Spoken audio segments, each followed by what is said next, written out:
ایک صاحب میرے پاس آئے، کہا رزق کم ہے، کچھ عرصے کے بعد پھر ملا، کہا اس مشق اور محنت پہ اللہ پاک نے واقعی میرا رزق کھول دیا ہے اور میرا رزق وسیع کر دیا ہے اور میرے رزق میں راحت، رحمت اور برکت ہے۔ تو اللہ سے کبھی بھی نہ رزق ایک نہ مانگیے گا، کبھی بھی رزق ایک نہ مانگیے گا، ہمیشہ اللہ سے دو رزق مانگے۔ اور قرآن کی بد دعا بہت سخت بد دعا ہوتی ہے، اور قرآن کی بد دعا سے بچو۔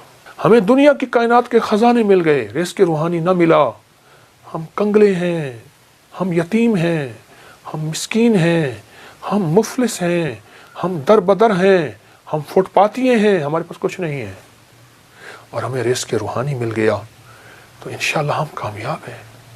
فرمایا جو بندہ اللہ کی رضا کے لیے اپنی آنکھوں کو بھوکا رکھے، یعنی اللہ نے جہاں کہا وہاں دیکھے، کانوں کو بھوکا رکھے، اللہ نے جو سننے کے لیے نہیں دیا نہ سنے، اپنے پیٹ کو بھوکا رکھے یعنی روزہ رکھے، اپنے قدموں کو بھوکا رکھے، اپنے ہاتھوں کو بھوکا رکھے، اپنے جذبوں کو بھوکا رکھے، ہاں جذبوں کو بھوکا رکھے، اندر کی طلب، اندر کے جذبے، اندر کے ولولے، اندر کی سوچ، اندر کی کیفیتیں کیا ہیں، اپنے جذبوں کو بھوکا رکھے، اپنے کانوں آنکھوں کو بھوکا رکھے، اپنے پیٹ کو بھوکا رکھے۔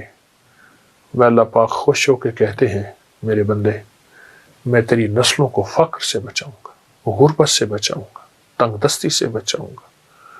ساری دنیا میں زمین تانبے کی بن جائے، سورج سوا نیزے پہ آ جائے، اگنے اگانے کے لیے کوئی چیز نہ ہو، پر میرے بندے تجھے میں بھوکا نہیں رکھوں گا اور تیری نسلوں کو بھوکا نہیں رکھوں گا، اور غیب کے خزانے سے انہیں کھلاؤں گا، اور غیب کے خزانے سے انہیں پلاؤں گا، اور غیب کے خزانے سے ان کو کھلا پلا کے تجھے بتاؤں گا کہ میں ایسے کھلاتا ہوں اور میں ایسے پلاتا ہوں۔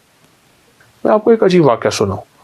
ایک صاحب میرے پاس آئے، کہا رزق کم ہے، میں نے کہا اپنی نظروں کو پاک رکھ، اپنے کانوں کو پاک رکھ، اپنے جذبوں کو پاک رکھ، اپنی تنہائیوں کو پاک رکھ۔ مجھ سے کہنے لگا ہو گیا، کوئی وظیفہ بتائے۔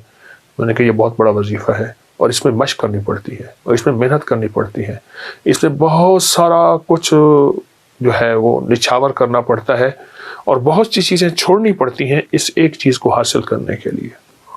چلا گیا، کچھ عرصے کے بعد پھر ملا، مجھ سے کہنے لگا بہت مشکل کام بتایا، میں تو اس کو آسان سمجھتا تھا، پر میں نے اس کی مشق کی ہے، اس پہ محنت کی ہے۔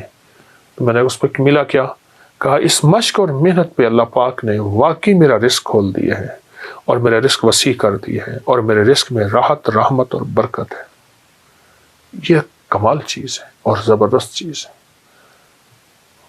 اپنے جذبوں کو، اپنی تنہائیوں کو، اپنے وجدان کیفیات کو پاک کریں گے انشاءاللہ، نظروں کو صاف پاک کر کے اللہ سے رزق کی وسعت مانگیں گے اور رزق کی برکت مانگیں گے اور عافیت مانگیں گے، تو انشاءاللہ ہم دنیا میں بھی کامیاب ہوں گے اور آخرت میں بھی کامیاب ہوں گے۔ ہماری دنیا بھی کامیاب ہوگی، ہماری آخرت بھی کامیاب ہوگی، اور ایسی کامیابی ہوگی جس کو کوئی دنیا کی طاقت ناکام نہیں کر سکتی، جس کو اللہ کامیاب کرنا چاہے۔ اللہ سے دو رزق مانگنے ہیں، اے اللہ رزق روحانی بھی عطا فرما، رزق جسمانی بھی عطا فرما۔ لیکن مجھے دسترخوان مولا وسیع چاہیے، آقا وسیع چاہیے، کریم وسیع چاہیے۔ رزق روحانی کیا ہے؟ رزق جسمانی تو وافر مقدار میں ہمیں مل چکا ہے، رزق روحانی کیا ہے؟ یہ تسبیح، یہ ذکر، یہ اعمال، یہ تلاوت، یہ گناہوں سے بچنا، اس کی نافرمانی سے بچنا، کملی والے پہ درود و سلام، اور حضور کے آل و اصحاب سے محبت، یہ اولیاء کا ادب، یہ سارا رزق روحانی ہے۔ اللہ سے دونوں رزق مانگنے ہیں، رزق جسمانی بھی اور رزق روحانی بھی، اللہ سے دونوں مانگنے ہیں۔ دونوں رزق اللہ کے خزانوں سے لینے ہیں ہم نے، اور اللہ کے خزانوں سے دونوں رزق انشاءاللہ ملیں گے۔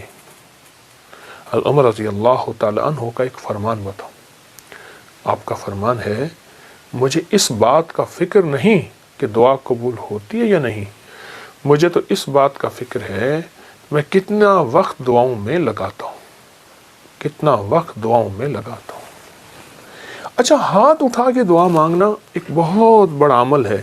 کچھ دعائیں ایسی ہوتی ہیں جو اللہ اور بندے کے درمیان ہیں، اور وہ دل کے اندر سے نکل رہی ہوتی ہیں، اور دل کی گہرائیوں سے نکل رہی ہوتی ہیں، وہ اندر کی کیفیتوں سے نکل رہی ہوتی ہیں، وہ اندر کے وجدان سے نکل رہی ہوتی ہیں۔ کچھ دعائیں ایسی ہوتی ہیں، کچھ دعائیں ایسی ہوتی ہیں، ہاں وہ دعائیں مانگیں، وہ دعائیں اللہ کے خزانوں سے ہم لینے والے بن جائیں۔ تو اللہ سے کبھی بھی نا رزق ایک نہ مانگیے گا، کبھی بھی رزق ایک نہ مانگیے گا، ہمیشہ اللہ سے دو رزق مانگے، رزق روحانی اور رزق جسمانی۔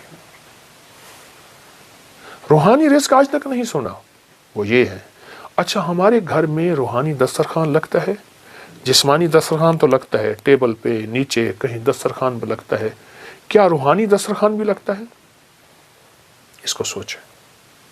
اگر روحانی دسترخوان نہیں لگتا تو آج کے بعد روحانی دسترخوان لگائیں، تلاوت روز ایک پارہ پڑھ لیں، نہیں پڑھ سکتے ایک پاؤ پڑھ لیں، نہیں پڑھ سکتے ایک ورق پڑھ لیں، قرآن کی زیارت کریں۔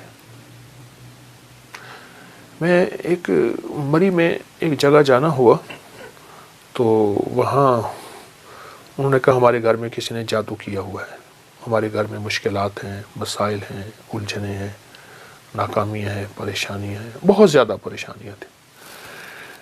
تو اللہ پاک نے دل میں ڈالا، کشف وغیرہ کے دعوے تو کر نہیں سکتا۔ میں نے کہا آپ کے گھر میں قرآن کی بد دعا ہے، اور پھر میں نے انہیں ایک واقعہ سنایا۔ ایک بہت بڑے درویش تھے، وہ ہر سال ایک جگہ جاتے تھے، چند دن وہاں گزارتے، لوگوں کو اللہ اللہ سکھاتے۔ تو انہوں نے کہا حضرت ہمارے ہاں قریب ایک گاؤں ہے، بستی ہے، ان کے لوگ بہت پریشان ہیں، آپ وہاں بھی تشریف لے جائیں۔ وہاں گئے تو واقعی پریشان تھے لوگ، گھروں میں بیماریاں، جھگڑے، طلاقیں، تکلیفیں، مشکلات، بندشیں، مسائل رزق کے، گھر کے، اولاد کے، بہت پریشان۔ حضرت نے وہاں پہنچے تو غور سے سارے نظام پہ توجہ فرمائی، دیکھا۔ آپ نے فرمایا تمہارے گھروں میں قرآن کی سسکیاں سن رہا ہوں اور قرآن کی بد دعائیں سن رہا ہوں، اور قرآن کی بد دعا بہت سخت بد دعا ہوتی ہے، اور قرآن کی بد دعا سے بچو۔ حیران ہو گئے کہ قرآن بد دعا دیتا ہے؟ فرمایا قرآن کی سسکیاں بھی ہوتی ہیں، قرآن کی بد دعائیں بھی ہوتی ہیں، اس سے بچو۔ ان پڑھ ہو، نہیں پڑھ سکتے، قرآن پاک اٹھاؤ، چومو، اور باوضو، اور اس کی ہر سطر پہ پہلا کلمہ پڑھتے جاؤ، ہر سطر پہ پہلا کلمہ پڑھتے جاؤ۔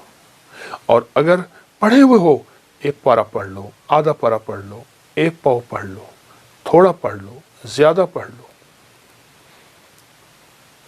میری درخواست یہ ہے، اللہ سے رزق روحانی منوائیں، اللہ میری نسلوں کے لیے رزق روحانی عطا فرما۔ ہمیں دنیا کی کائنات کے خزانے مل گئے، رزق روحانی نہ ملا، ہم کنگلے ہیں، ہم یتیم ہیں، ہم مسکین ہیں، ہم مفلس ہیں، ہم در بدر ہیں، ہم فٹ پاتیے ہیں، ہمارے پاس کچھ نہیں ہے، اور ہمیں رزق روحانی مل گیا تو انشاءاللہ ہم کامیاب ہیں۔